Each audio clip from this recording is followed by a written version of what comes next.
हम चैन से नहीं बैठेंगे।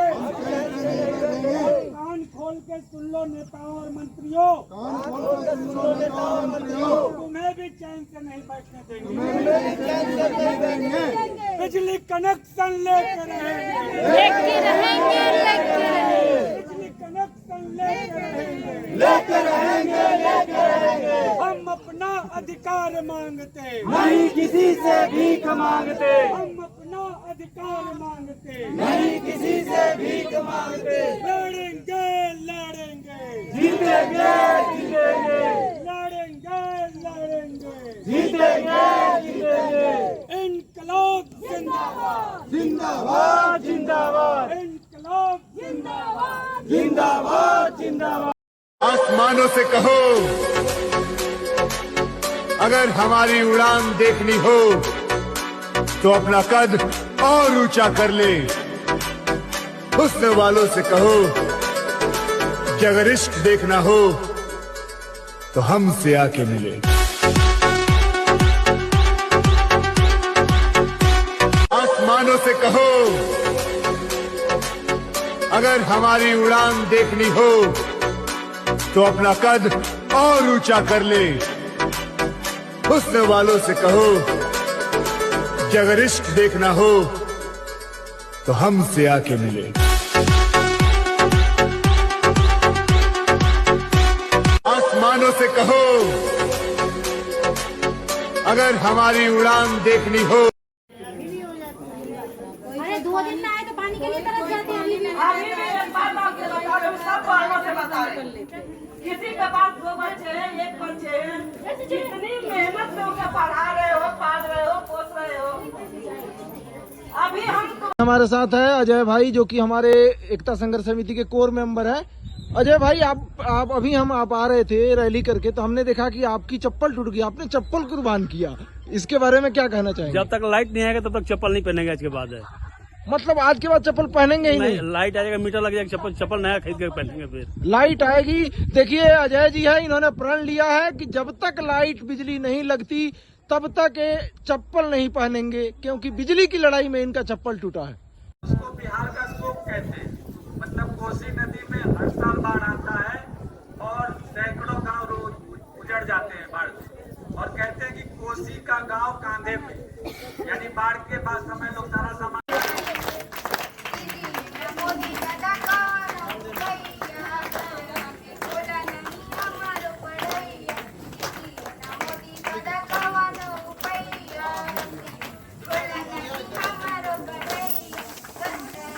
वो ये लड़की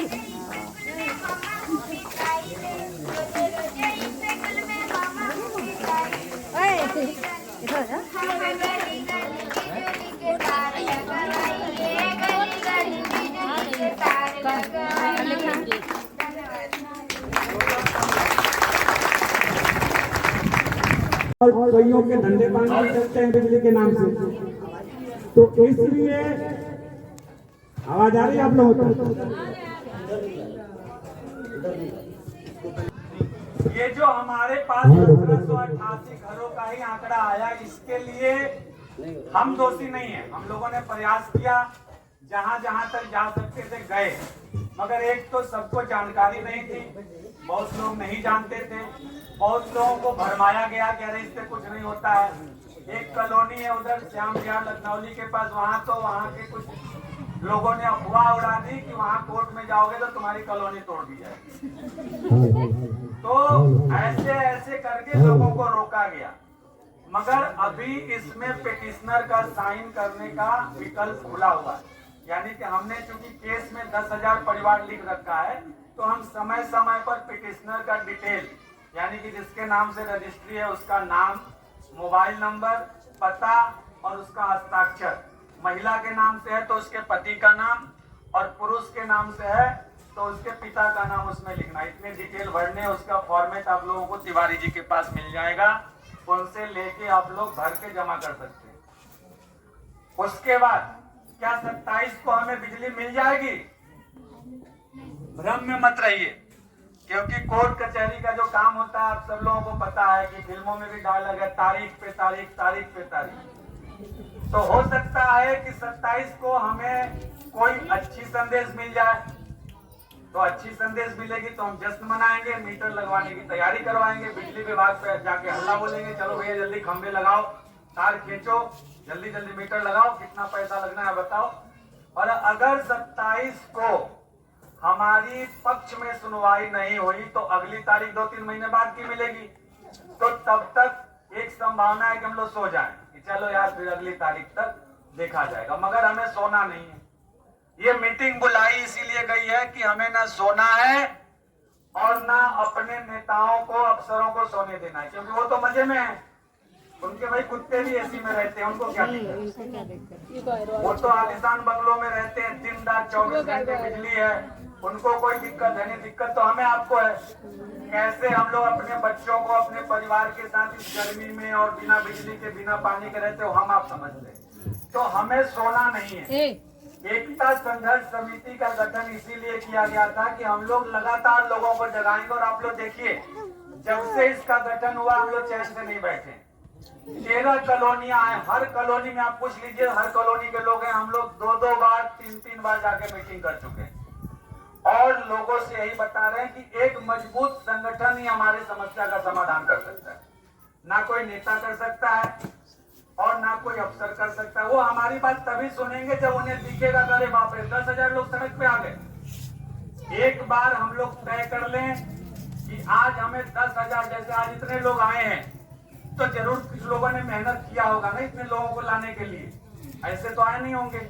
उसमें से भी महिलाओं का घर से निकालना बड़ा मुश्किल होता है, पुरुष तो निकल जाते हैं, महिलाओं को निकालने में 10 बहाने करते हैं, महिलाएं भी 10 बहाने करती है, खाना बनाना है, कपड़े धोने हैं, तो पोंछा लगाना है, काम है भी ज्यादा।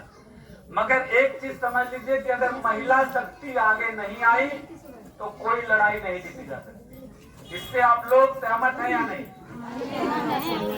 अगर हमारी आधी आबादी हमारे साथ कंधे से कंधा मिला के नहीं लड़ेगी तो ये लड़ाई बीच में ही कहीं जाके रुक जाएगी। अब तक यही होता रहा है, क्योंकि महिलाओं को किसी ने पूछा ही नहीं। ज्यादा से ज्यादा कभी धरना प्रदर्शन होता है तो 10-20-50 महिलाओं को लोग बुला लेते हैं, मगर उन्हें कभी जिम्मेवारी नहीं सौंपी गई। उन्हें ये नहीं बताया गया कि आपका काम है महिलाओं को आप संगठित करिए। अब आपको मैं एक उदाहरण दे रहा हूँ, जैसे गुलाबी गैंग का नाम सुना होगा, यहाँ कुछ बैठी महिलाओं ने। राजस्थान में एक महिलाओं का संगठन था गुलाबी गैंग, वो गुलाबी साड़ियां पहनती थी और जहां भी इलाके में ठेका, दारू का ठेका दिखता था उल्ला के लेके जाती थी, तोड़ फाड़ के चली आती, क्योंकि पतियों के दारू पीने से सबसे ज्यादा दिक्कत महिलाओं की होती है। पैसा भी खर्चा, पी के आके नशे में मारपीट गलत करते हैं, सारा कुछ इज्जत बेइज्जती सब होती है। तो वो गुलाबी गैंग बहुत फेमस हो गई थी, पूरा दहशत रहता था। दारू के सारे तस्कर जो थे उन्होंने बंद कर दिया कि भैया इस इलाके में हमें दारू नहीं बेचना, कहीं और संभालिए। तो महिलाएं अगर संगठित हो जाएं और अपनी ताकत को समझ लें तो ये बिजली विभाग वाले और ये डीएम कहाँ भागेंगे, इनको रास्ता नहीं मिलेगा। आज हम यहाँ पे मान लीजिए कि 200-250 महिलाएं हैं, मगर हमारी पूरी कॉलोनी जो है यहाँ से लेकर लखनौली तक अगर 10,000 परिवार है, यानी 40-45 हजार लोग हैं, तो 10,000 तो महिलाएं होंगी ही।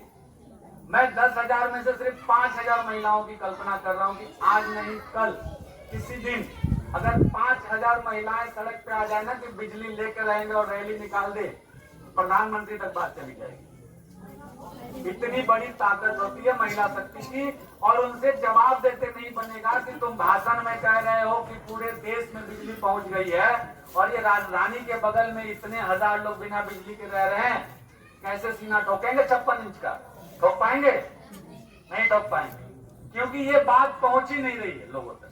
हम लोग आपस में चर्चा करते हैं, हमारी समस्या है तो हम तो जानते ही, मगर दुनिया को नहीं पता है कि राजधानी यानी संसद भवन से कुछ किलोमीटर दूर कई हजार परिवार बिना बिजली बिना पानी के रह रहे हैं। तो हमें अपनी ताकत के दम पे ये बात संसद तक पहुंचानी, और वो हम कर पाएंगे अपने संगठन के ताकत के दम पे। तो एकता संघर्ष समिति का गठन हो चुका है, आज हमने उसके महिला मोर्चे का गठन किया है और उस महिला मोर्चे के अध्यक्ष भी हमारे बीच है।